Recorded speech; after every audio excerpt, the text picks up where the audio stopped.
of the Northwest Regional ESD Board of Directors. With that, I will ask the Board Secretary Valerie White to call the roll of the board. Ernest Stevens. Stevens is here. Dorian Russell. Here. Doug Doherty. Here. Michelle Graham. Here. Becky Timchuk. Here. Christine Riley. Here. Maureen Wolf. Here. And Miriam Meneses Rios and Paul Jarrell will not be attending this evening. Thank you, Valerie. With that, we're going to open the level 3 grievance hearing process. And this is how things will be working tonight with the Northwest WEA. We will follow the following process. First, we will hear from the association or their representative regarding why we should overturn the previous level 2 grievance decision. This presentation will be limited to 20 minutes. Next, the administration will be allowed an opportunity to address the board regarding this matter to share why the board should uphold the prior grievance decision. We will limit this presentation to 20 minutes. The association may have 5 minutes to make any reply after the administration presents. The board may ask questions at the end of each party's presentation.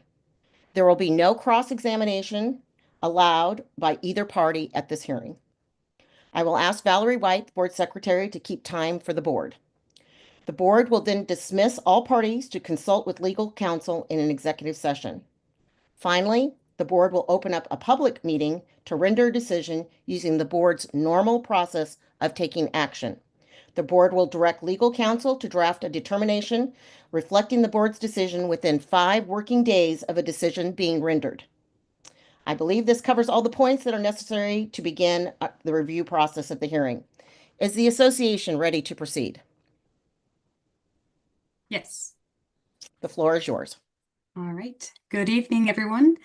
Let me get my notes here really quick. So we had shared a folder with a bunch of documents, and we will just kind of go over the timeline since you already have those documents, and you can either have reviewed them or you can review them after. So this starts on December 3rd, which was a labor management meeting. When the HR team informed the association that they would need to do involuntary transfers due to unforeseen budgetary issues. The ESD acknowledged the potential need for involuntary transfers or ESD-initiated transfers and notified NWEA during that meeting. There was no information shared as far as what positions or specific employees that were going to be transferred.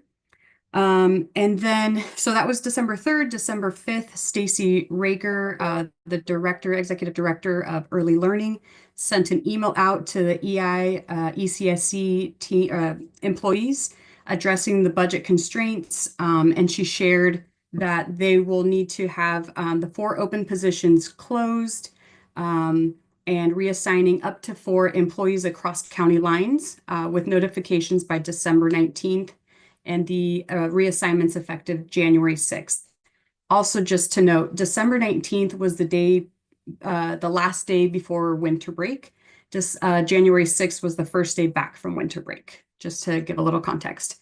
And then also discussing in the email reallocations of caseloads to account for these changes. So folks that remained on the team, they would absorb some of those caseloads. On the next day, December 6th, Sarah Davis, one of our vice presidents, formally requested a meeting with HR to discuss alternatives to transfers, workload impacts, duration and effective dates of transfers, which is all in compliance with the collective bargaining agreement, the established process. And we did get an email acknowledging from HR acknowledging the request and scheduled a meeting for December 10th. And on December 10th, HR met with Ginger Gamboa, one of our co-presidents, and Aaron Dupuis, vice president, to discuss the proposed transfers. The HR team stated due to the last minute resignation of a teacher, they did not yet have the finalized involuntary transfers. So on December 11th, Sarah Davis reiterated, she sent another email reiterating the urgency of holding a meeting before decisions were finalized for the ESD initiated transfers and requested clarification on the timeline to ensure compliance with our collective bargaining agreement. Debbie Simons responded, expressing concerns about misinformation, assuming compliance with the CBA, and suggesting that concerns could be addressed after decisions were made. On December 13th, HR issued notifications of ESD-initiated transfers without holding the requested meeting, directly violating the collective bargaining agreement process. On December 18th, during labor management meeting, NWEA demanded to bargain over those transfers.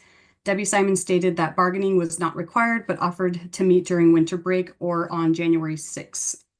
The meeting ended prematurely due to some situations. I can't speak on that. I wasn't at that meeting. On January 6th, the association filed a grievance, and because it was by the association, we start at the level 2. And we filed a grievance alleging violations of the contract, the CBA, IDEA, FAPE, the free and appropriate education, and ODE regulations, failure to uphold the requested meeting, lack of transparency regarding workload impacts and staff reductions. And it was also, let me see, and it compromised services for the children that we serve. The remedies that we sought in the grievance at the level 2 was to repost the eliminated job openings, formal notifications to staff regarding workload impact, and transparent communication with parents to let them know the impact that the reduction in staff and the transfers are going to have, or we're going to have, on their children.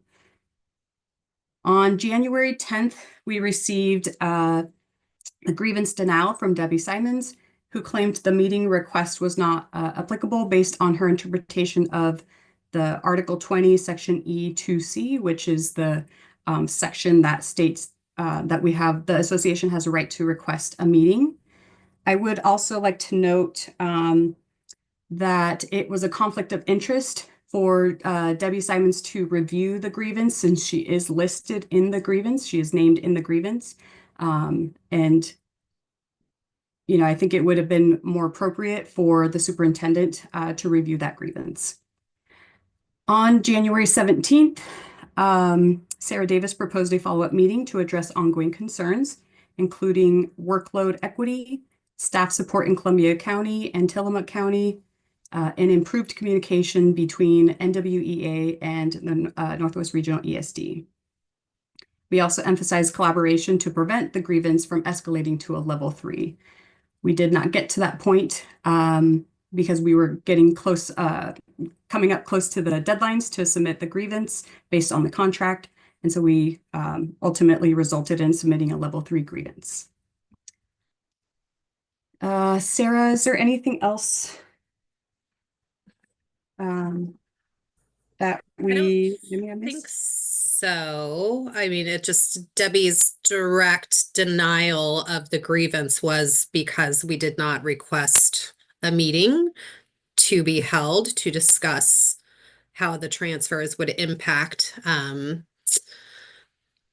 staff and as outlined in our contract. And we have evidence that we did make that request on December 6th and then additionally at another time.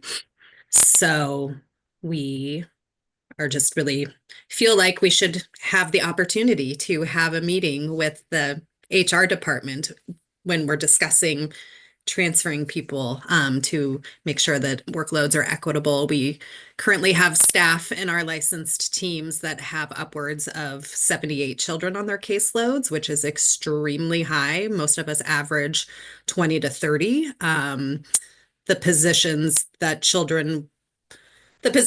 that people were being moved into still haven't been filled because essentially, a lot of the transfer process that was proposed by the ESD has kind of fallen apart. There's still unfilled FTE and children still not receiving the services that they are required to receive on their individualized family service plans to meet Individuals with Disabilities Education Act. And we feel strongly that if the HR team had taken the time to have collaborative conversations with us, as outlined in our contract when considering transfers, that we could have problem solved some of this together to help reduce the stress on both the staff and the impact on the children and families that we serve. Could I also add, I just want to also speak to another part of the grievance. In our contract, it says that, you know, any positions where staff are involuntary transferred, there are going to be ongoing recruitment for those positions. So, and 4 open positions were terminated, and they did not list specifically what positions those were, which made it tricky to really highlight, like, well, what are the positions that are being cut to prove that ongoing recruitment is not going to happen? Personally, I know that there was an occupational therapy position that an employee resigned in Columbia County. There was an involuntary transfer. That OT position right now for Columbia County, from my knowledge, unless I'm mistaken, it is not posted. So that is an example of there is involuntary transfer happening and they shut down the position. So there is not ongoing recruitment for that position to be filled.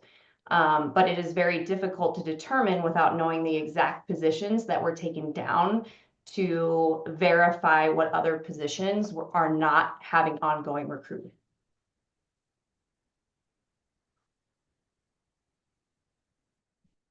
Thank you.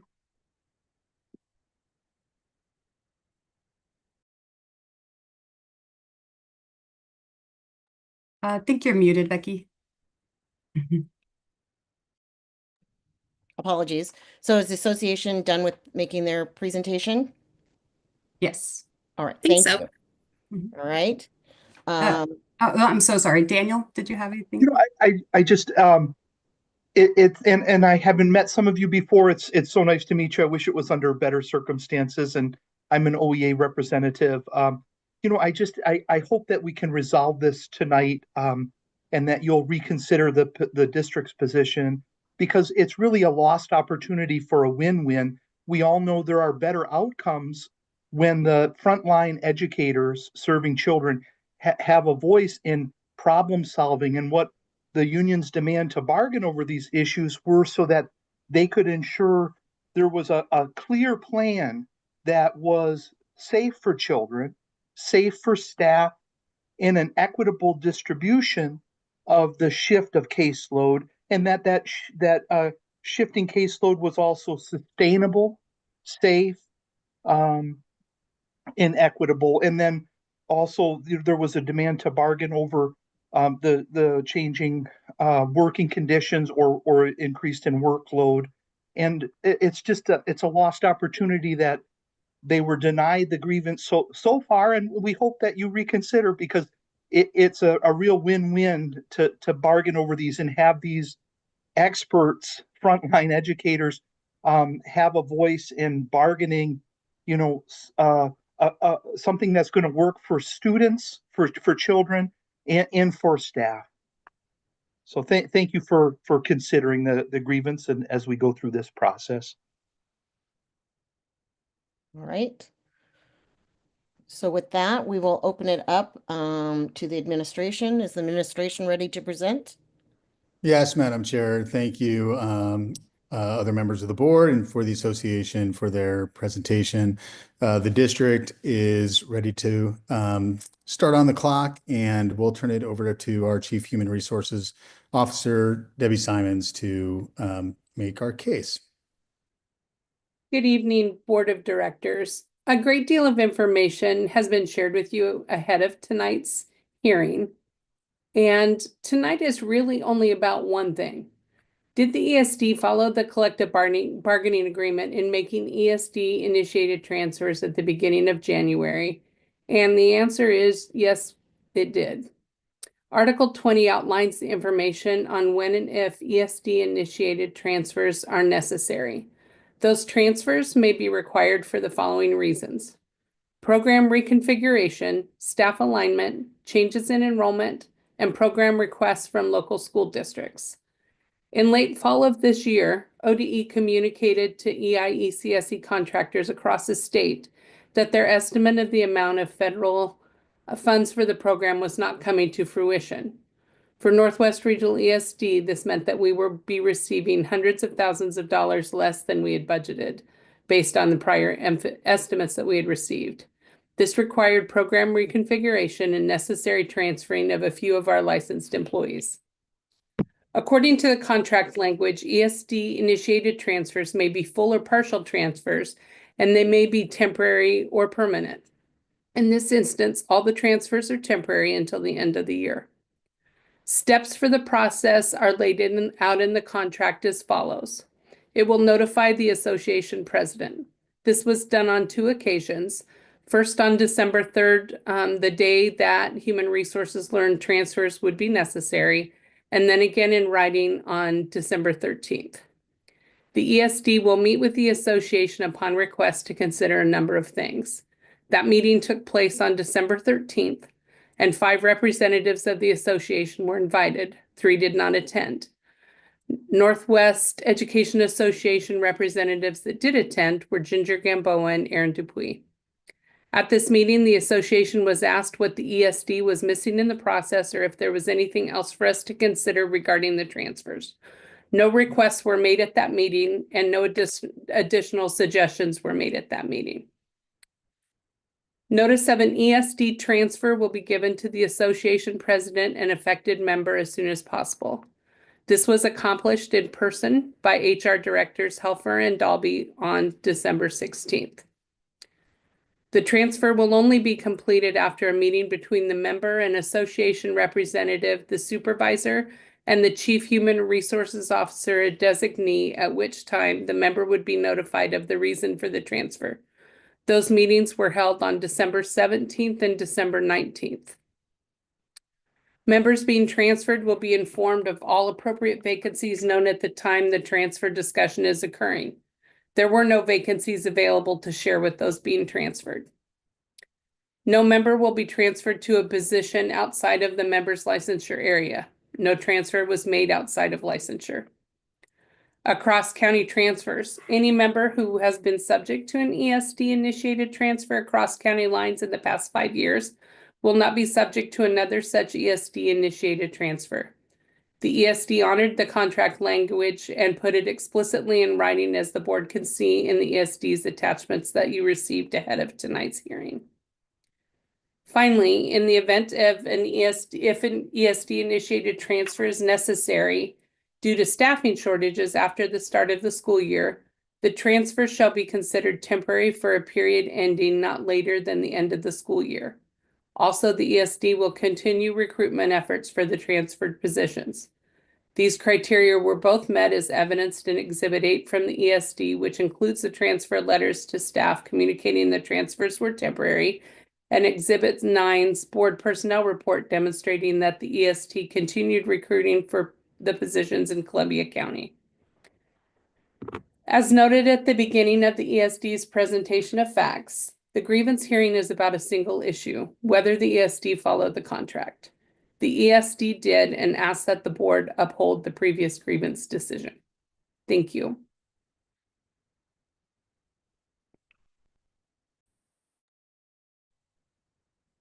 Okay, with that, association, you have 5 minutes to make any sort of reply. I would like to speak to the fact of what Debbie just mentioned about the December 13th meeting with Ginger and I. That meeting had the intention of Ginger and I meeting with HR to talk about the positions that were going to be transferred. And when we went to that meeting, nothing was said because there was a last-minute resignation of a teacher at HEC, and they had to go back to the drawing board and reassess what positions were going to be transferred. So essentially, what Debbie was saying, that we did not actually ask further information at that meeting because there was no further information to be asked. She specifically said that she would get more information to us as soon as possible after they did the reallocation of FTE shifting now because of the HEC teacher that resigned. So there was nothing to be asked because there was no information shared. So it's not relevant of the meeting on December 13th. And part of our contract also says that staff that are involuntary transferred will have knowledge about the workload and how that will affect them. When staff are involuntary transferred, they need to know what amount of FTE is going to be absorbed into their caseload. For example, there was an occupational therapist that got transferred to Columbia County. There was a 2.0 occupational therapist that worked in Columbia County. A 0.5 OT is now covering all of Columbia County, where 2 full-time people were covering. That is an impossible task to do, and it is a serious crisis situation that's happening right now. And all staff that were internally transferred need to understand what FTE they are going to be absorbing. We don't have that information right now. And it is important for us to know, to protect staff when they get internally or involuntary transferred, what workload and caseload they are going to be absorbing. And until we have more specific numbers of between the RIFs, the cut open positions, contract employees that are terminated early, we have no way to protect staff of keeping their workload and caseload manageable.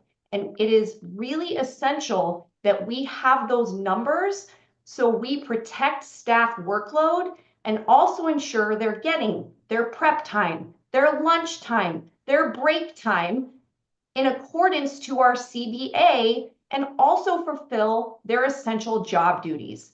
It is a crisis that we are seeing across all 4 counties. So it is very important for us to have this knowledge that we just don't have right now, because we don't know the totality of how much FTE was lost and how much FTE is being absorbed. All right, thank you. So with that, both sides have made their presentations, and we were now going to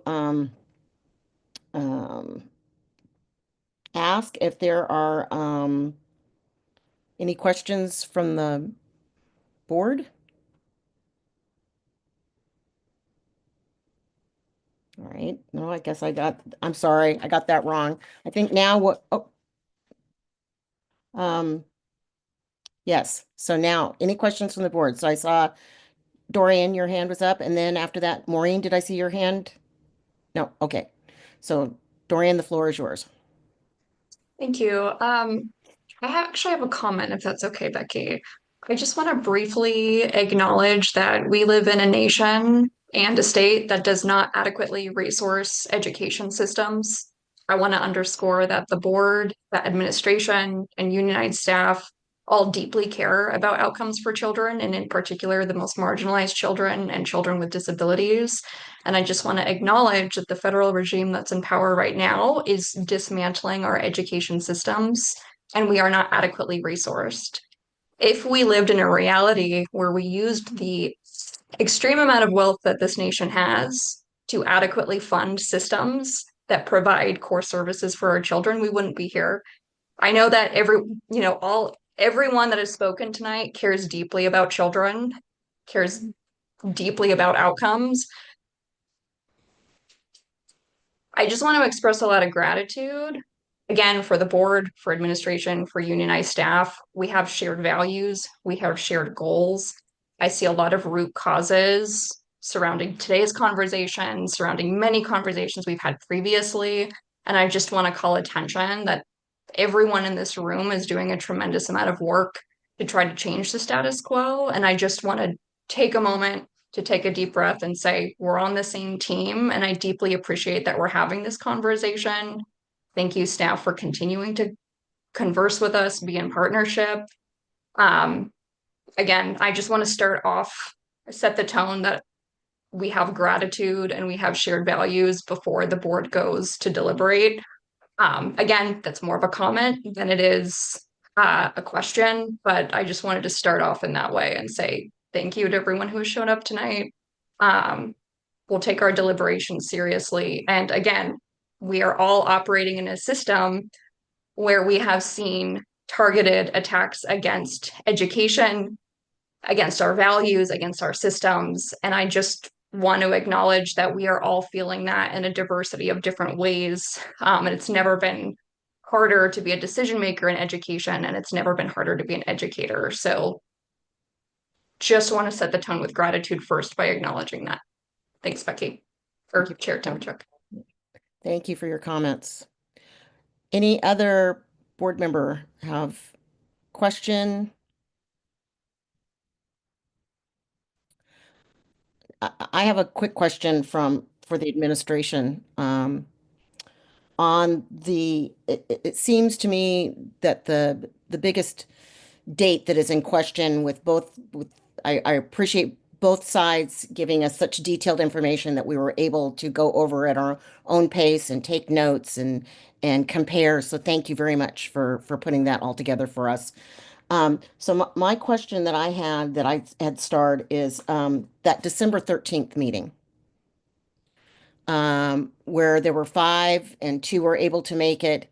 And we just heard again from the NWEA. It just seems like we have different perspectives of what happened at that December 13th. And that December 13th date seems to be very critical in the timeline on both presentations. So I think we heard pretty in-depth from the NWEA their what they felt transpired there.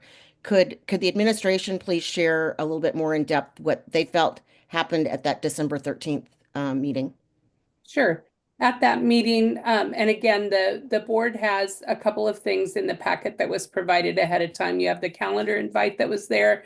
You also have the letter that the association received following that meeting on the same date, identifying the positions that were going to potentially be transferred. Differing from that, let me talk about the meeting first before I get ahead of myself. At that meeting, we have a checklist for ESD initiated transfers. We walk through that list with the NWEA representatives that were there, asked again, is there anything that we're missing, something else that you need us to think about or consider? And that was the point of the meeting, was to talk through, is there anything else that we're missing? Here are the steps we have. Is there something else that we should look at? That letter that was provided to the association that afternoon included the transfer into the OT position that NWAA brought up in question. And that transfer did not take place, according to that letter, due to a variety of personal circumstances that hit a number of our OT staff shortly that week that we were going to be making those transfers. Everything from serious personal illness. We had a death in the family. We had a number of things, and it all hit potential transfers for the occupational therapists. Since that time, we've adjusted for that one differently with a resignation. But in fact, the ESD transferred fewer people than it notified the association it was going to.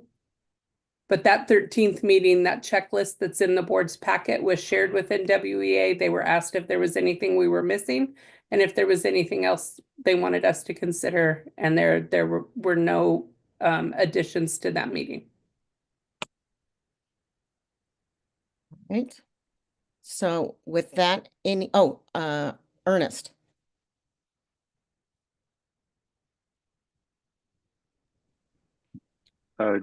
Yes, thank you, Chair. I have a couple of questions, if you don't mind. Go right ahead. So my first question is to the NWEA presidents and and the representatives for staff. My first question is, are there any other geographic issues that are not mentioned um, up to this point? I mean, like like a reassignment, for example, led to different travel or anything like that.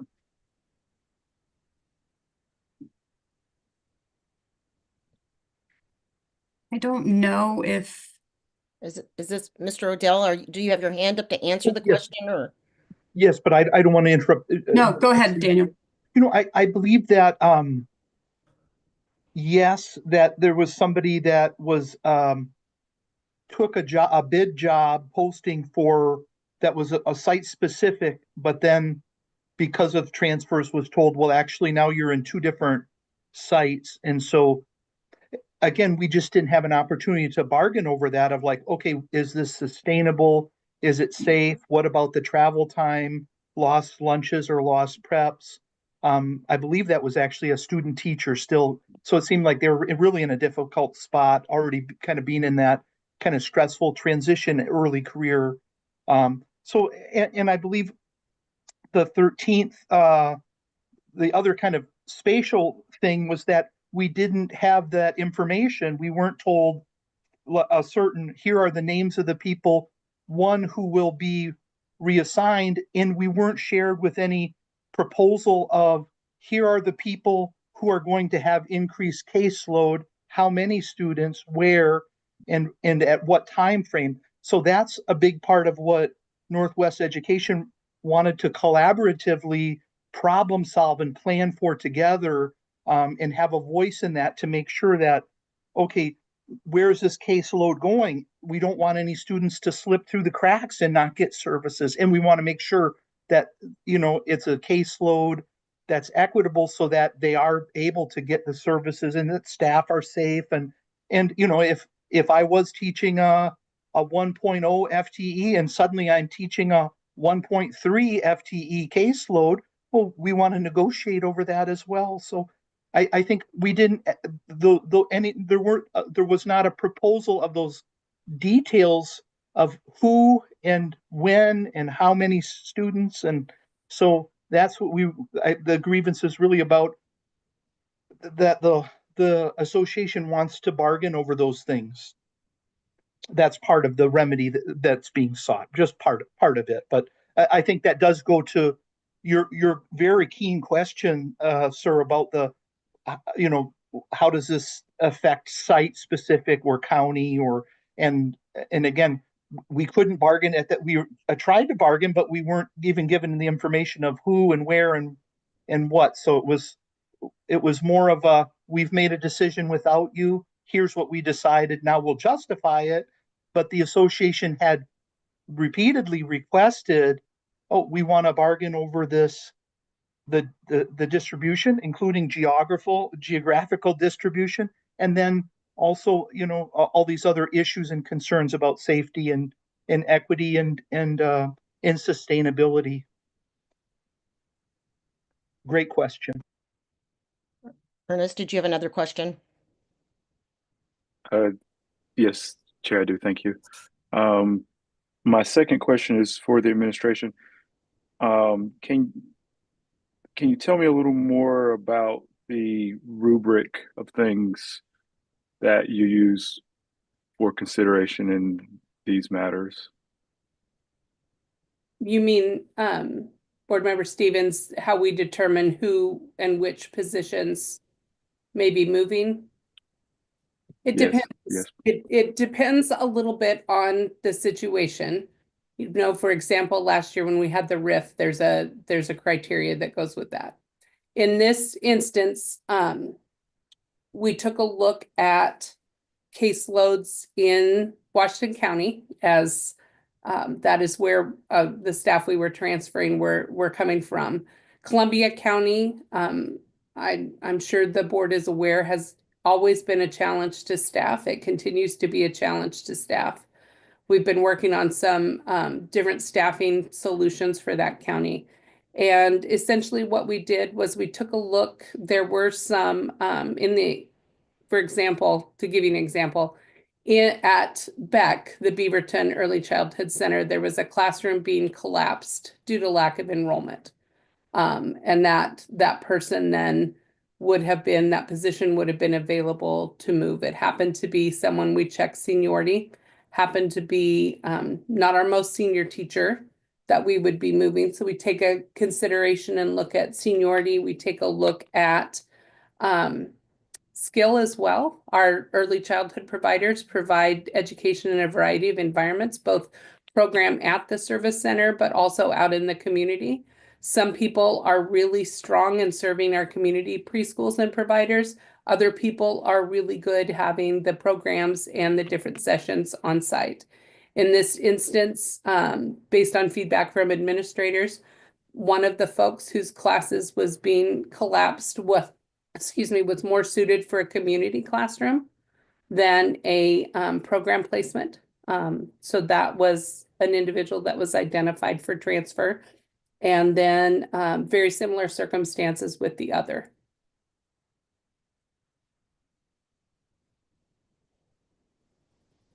Any other questions, Director Stevens? No, Chair, I do not. Thank you. Any other questions from any other board members? I just have one more for the folks here. I think I have you all straight who has represented the NWEA. Can any of you, were any of you participate in the actual writing of this contract?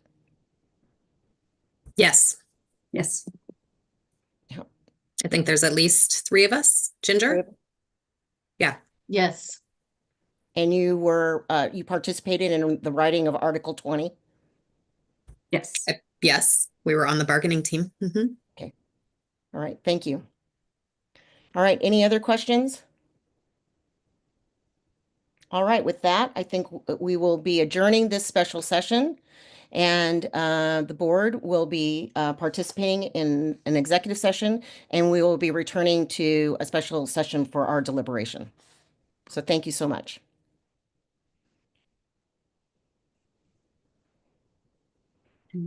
Thank you for your time this evening, everyone. Thank you. We appreciate it. Thank you.